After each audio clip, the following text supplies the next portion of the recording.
It's the Week 3 edition of the Coach's Corner on Leominster TV. Alongside Leominster head coach Devin Gates, Todd Robbins, happy to have you with us for this Week 3 as Leominster gets set to travel for a Saturday matchup with Neshoba at 2:30 in the afternoon. More on that as we continue throughout our broadcast. Coach, though, first we're going to flash back to Week 2 action.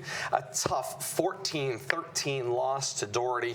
The numbers bear out what a struggle it ultimately was, but what it's not going to show is the progression, obviously, of the score over time. Yeah. 2/3 of that football game, you maintained control at a 13-7 pace, and you held on to that 13-7 lead all the way down the stretch without any second half scoring, and just one series at the end becomes the difficult part of that game. Yeah, it was really tough. Our kids played a great game. They showed a lot of heart, in resiliency when we were getting kind of pressured at the end. They were having some trouble moving the football in the second half, but they played really, really well. Defense, Coach Murphy, defensive coaches did a great job with the defensive game plan. I felt like Callery was under pressure pretty much all game long. We were able to kind of keep a lid, except for one play on most of their explosive plays and their receivers. So great job by the defense. These things just kind of happened, and it was a tough loss. Yeah. The number one question that I faced as we were going out in the community on Saturday, and of course we talked about it a little bit before coming on tonight, was that fourth down decision at the tail end of the football game. Everybody wants to know. They're sitting there screaming at the TV, punt the ball, punt the ball. Not as easy a decision as people think at that moment in time. No, not as easy. I mean, it wasn't easy for me either, but definitely not an easy decision, especially when you're in that kind of tweener area, that part of the field, the 35, 38-yard line, right around there. But really what it came down to is, we got the look that we wanted with the formation we were out there, and we had a play dialed up that we practiced with efficiency all week long against the look that we practiced it against, and we wanted to go for the win and to trust the guys that we had out there, and we went for it.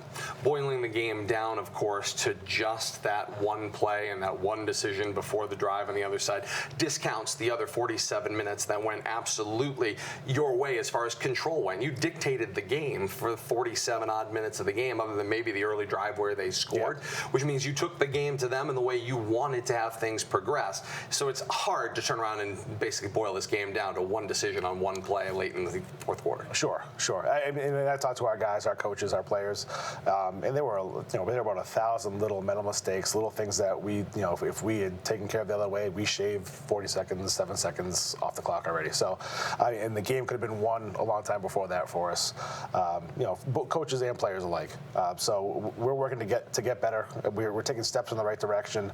But I really like our mindset right now. The kids know it. It's a learning experience for us. We know we can play with the top teams in Central Mass. We are one of the top teams in Central Mass, and now we're going to learn how to win those tight games and not make those little mistakes that we did. Defense continues to be the centerpiece of this team.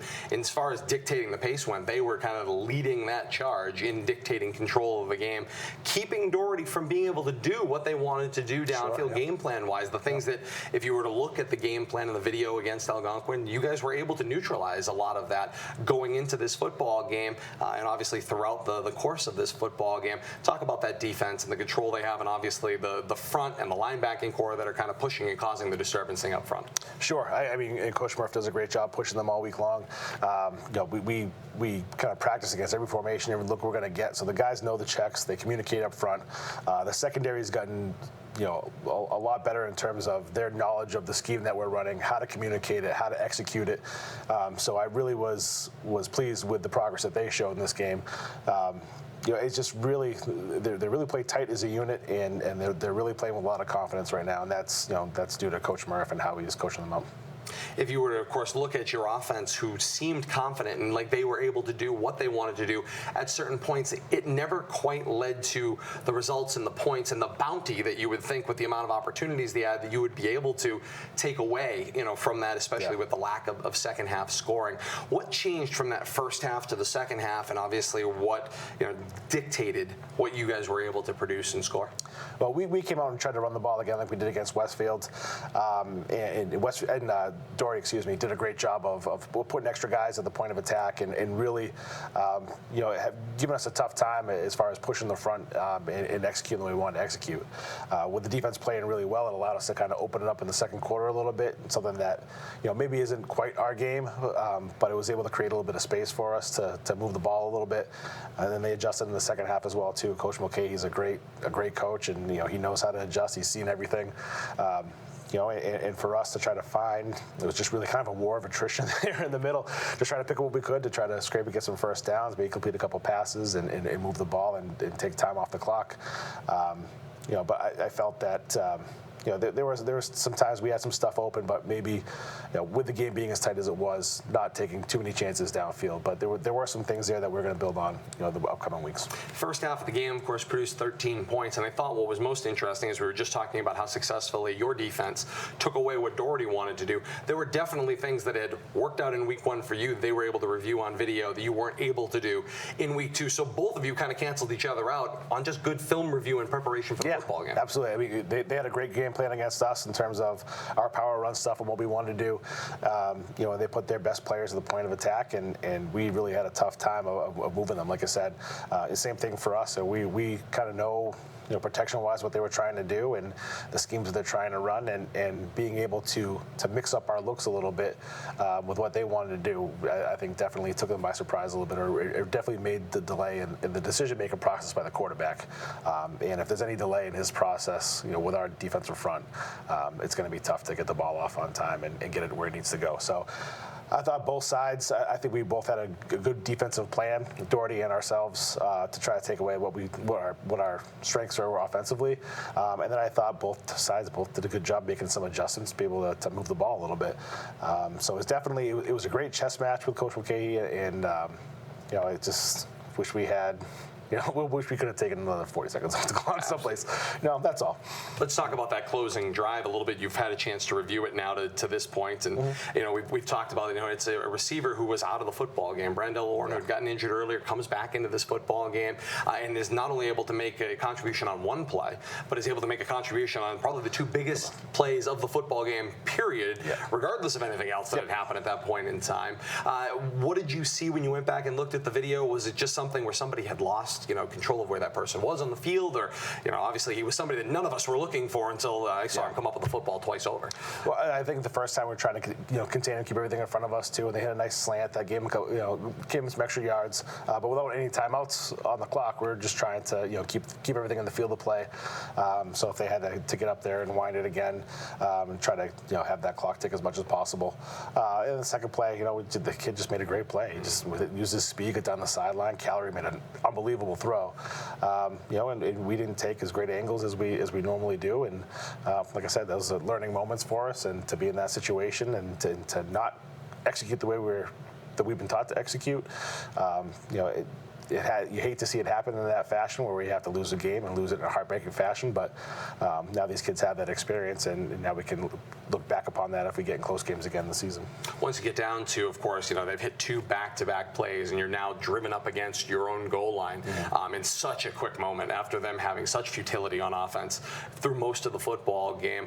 What did you see, obviously, in that 1-yard battle? So many things can go right, and yet so many things can go wrong when it's just 1 yard of the field that you're trying to cover. Yeah, I was really confident with our defense and the way we've been playing against the run game lately. I thought that we were definitely going to get the stop. Had all the faith in our guys to do it.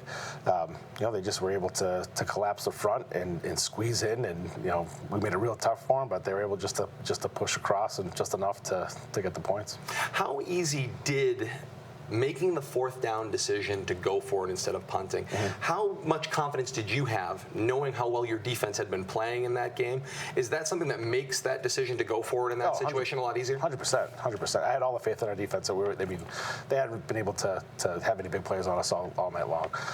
So with 40 seconds, no timeouts, we complete that pass, the game's over.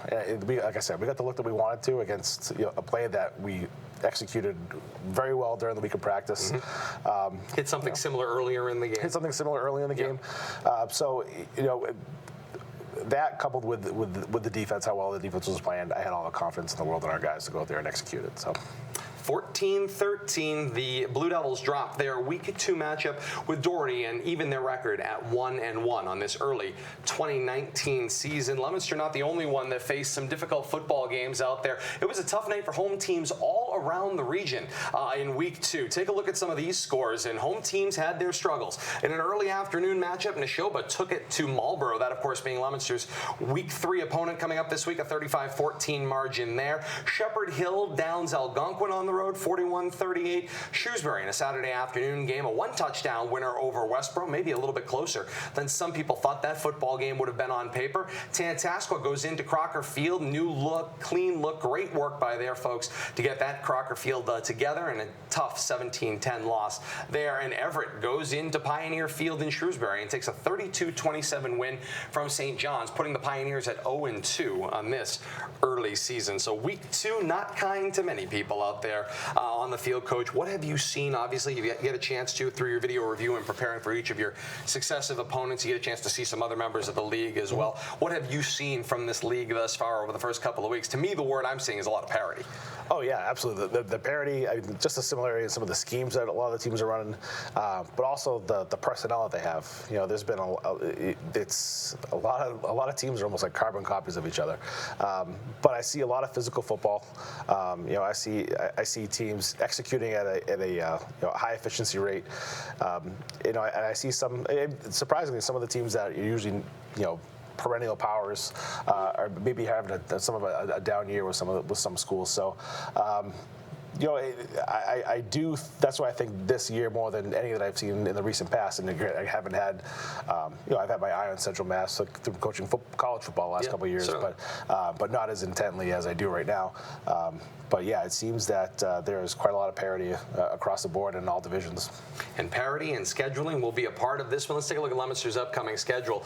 As we go into Week 3 action, you see once again that notation, this Week 3 game, a Saturday now, September the 28th, a 2:30 kickoff out at Neshoba, and then right into Week 4 action. Right now, that game's slated for Hal Lane Field at Wachusett for Friday, October the 4th, a 7 o'clock kickoff. Stay tuned for more information on that. As we can tell you, there are some changes that are coming. Wachusett was supposed to host Fitchburg this week. At home, it was going to be a 4 o'clock kickoff because of the threat of Triple E, and that game has since been moved to Crocker Field. Wachusett giving up that home game. It will now be a 7 o'clock game at Crocker Field on Friday night. We'll have the broadcast for you, as well as some info coming up on that as we proceed through this edition of the Coach's Corner. Before we get deep into Week 3, let's kick right on over to the other games we'll be keeping an eye on in Week 3 action. Groton Dunstable travels to Algonquin in Week 3, a battle of 2-0 versus 0-2. A battle of 2-0 teams. Shrewsbury and Doherty should make for a great matchup. That one out at Foley Stadium. That one will be on Friday night as well. North Middlesex travels to Shepherd Hill. Fitchburg at Wachusett, as we mentioned. That game will be on the K-Zone AM 1280 and 105.3 FM on Friday night now at 7 o'clock with that kickoff. And then Marlborough and St. John's. Who would have seen that at the start of the year as a battle of 0-2 teams? If you had that one in your early season predictions, I would have been shocked by that, because I'm certainly rather surprised. And we turn our attention, Coach, to Leominster and Neshoba. That game, again, will be played on Saturday. And, of course, now Saturday games are getting into the mix because of, obviously, the schedule changes. But also just teams are playing homecoming games more on Saturdays now. You're seeing it's not all just Friday nights, and it's not all just Saturdays. So there are weeks where you're going to have to change your schedule a little bit week to week. How much does an extra day help, hurt, hinder, or make a difference at all? Well, I think in our situation, particularly this week, in how physical of a game we played on Friday night, I think that extra day is going to help us out a lot in terms of recovery. It also gives us the time to look at it. I mean, Neshoba's offense is completely different from the stuff that Doherty does. So it gives us an extra day to kind of hone in on their what they're doing and their tendencies, and to really help us. For me, an extra day of practice is never a bad thing for us. It gives us a chance to bodies to recuperate a little bit and a little bit more mental work, and for us, it's a good deal. Before we get too deep into the Neshoba matchup, let's just talk a little bit about obviously some of the injuries coming out of, and what you can obviously tell us. J.C. Cora certainly had a noted injury return to the football game. We saw Jack Philbin come out of the football game, never did quite return. Bo Voshon Dixon might have been nursing something. What are the updates you can give us at this time? Well, JC's just day to day, but he's making a lot of progress.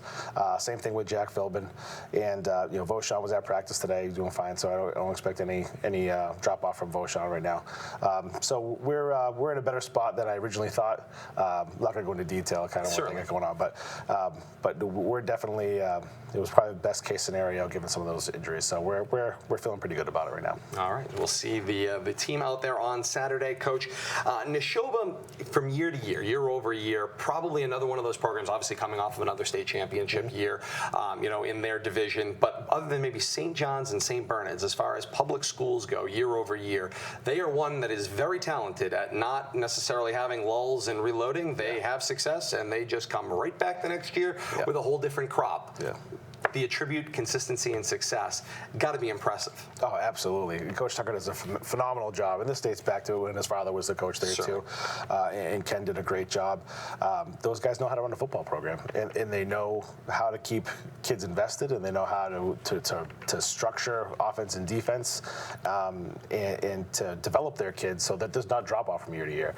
The consistency is unbelievable. You can marvel at it each year. But they always seem to have a good stable of backs. They know they play to their strengths. They know their weaknesses. So it's a team that you have to go play disciplined, extremely disciplined football against to have a chance. And when you mention disciplined football, one of the things you have to be looking at, obviously, your game plan. They come in at 2-0. Their wins are over Grafton and Marlboro. But the thing that stuck out to me is the combined 68 points they've scored in those two football games, which means you've got to make a decision early on. Is your defense going to be the one that's going to try to keep them from scoring the 30 points, thus giving your offense the chance? Or the reverse option is the offense has to be willing to go point for point with them throughout the football game. Yeah, I think we'll be ready for any of those situations at all. In watching their film, it seems like they kind of grind teams down till the second half, and then that's when they put the points on the board. It hasn't been any like big flashy plays or anything like that. It's just consistent pounding of the football, inside, outside, some play action.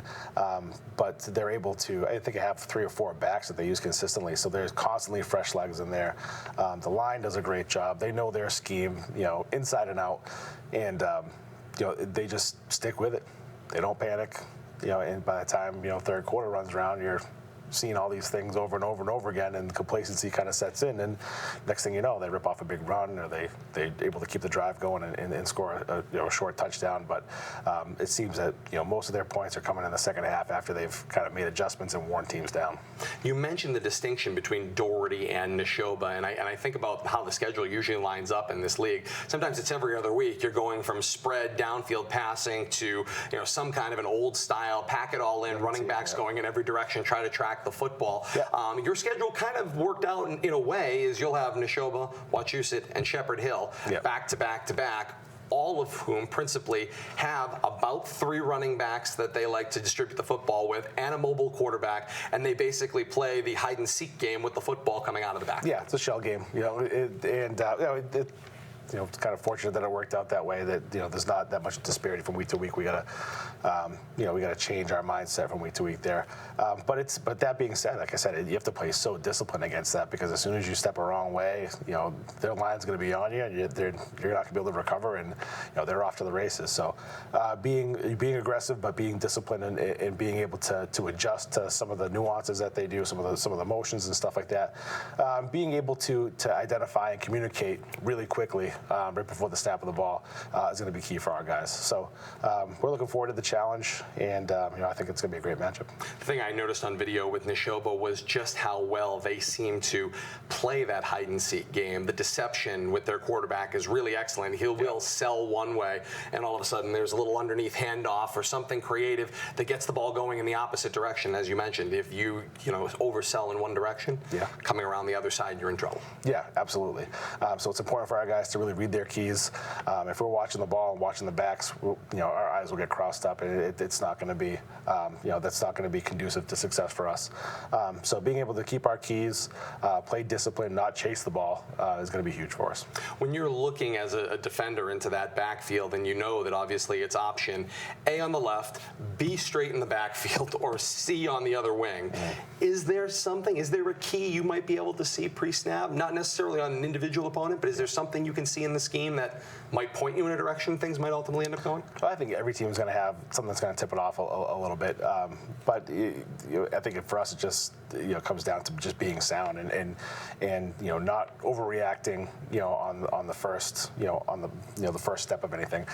Being able to read your key, see the play, whatever that may be for linebackers or for defensive backs, but just being able to trust it and play sound defense. I think that's going to be key for us, staying home and not chasing stuff.